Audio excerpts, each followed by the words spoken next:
ఆంధ్రప్రదేశ్లో TDP, BJP, జనసేనల కూటమి ప్రభుత్వం నడుపుతోంది. 3 పార్టీలు అధికారం పంచుకున్నాయి కానీ బాధ్యతలు మాత్రం పంచుకోలేదు అన్నట్టుగా కనిపిస్తోంది.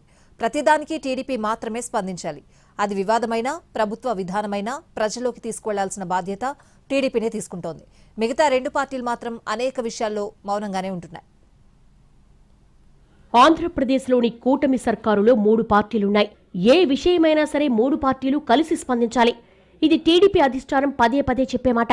కానీ చాలా విషయాల్లో టీడీపీ మాత్రమే ఒంటరి పోరాటం చేస్తోందన్న చర్చ ఆ పార్టీలో జరుగుతోంది. వివాదమైన, విధానమైన తమకెందుకులే అనేలా బీజేపీ, జనసేన వ్యవహరిస్తున్నాయనే చర్చ నడుస్తోంది. తాజా పరిణామాలు చూస్తే అలాగే ఉన్నాయి. ప్రస్తుత పరిస్థితుల్లో టీడీపీ మాత్రమే ప్రతి విషయంలో స్పందిస్తోందని, మిగిలిన 2 పార్టీల్లో పెద్దగా స్పందన లేదన్న చర్చ టీడీపీ వర్గాల్లోనే జరుగుతోందట. తిరుమల కల్తీ నెయ్యి వ్యవహారానికి సంబంధించి టీడీపీ ఒక్కటే తమ సమస్యలా పోరాటం చేస్తోంది. బీజేపీ, జనసేన మౌనంగా ఉన్నాయనే చర్చ కూడా ఉందట. తిరుమల కల్తీ నెయ్యి విషయంలో స్పెషల్ ఇన్వెస్టిగేషన్ టీం చార్జ్షీట్ దాఖలు చేశాక ప్రభుత్వంపై వైసీపీ అటాక్ స్టార్ట్ చేసింది.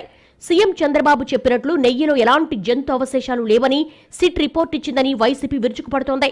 దీనికి టీడీపీ నేతలు మాత్రమే కౌంటర్ ఇస్తున్నారు. తిరుమల కల్తీ నెయ్యి అంశం కేవలం టీడీపీకి సంబంధించిన అంశంగా మారిందనే అభిప్రాయం వ్యక్తమైంది. బీజేపీ, జనసేన నేతలు అసలు తమకు సంబంధమే లేదన్నట్టుగా వ్యవహరించారు.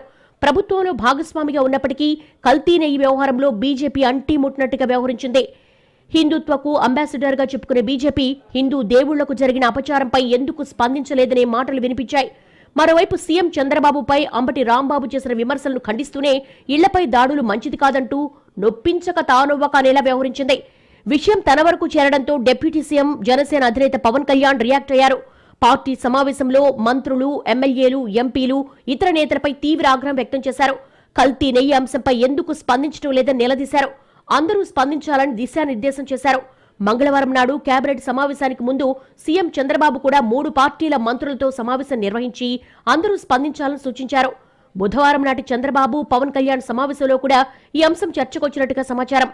జనసేన కూడా అన్ని విషయాల్లో స్పందించాలి, బీజేపీతో కలిసి ప్రతిపక్షాలపై ఎదురుదాడికి కార్యాచరణ రూపొందించాలని నిర్ణయానికి వచ్చినట్టుగా తెలుస్తోంది.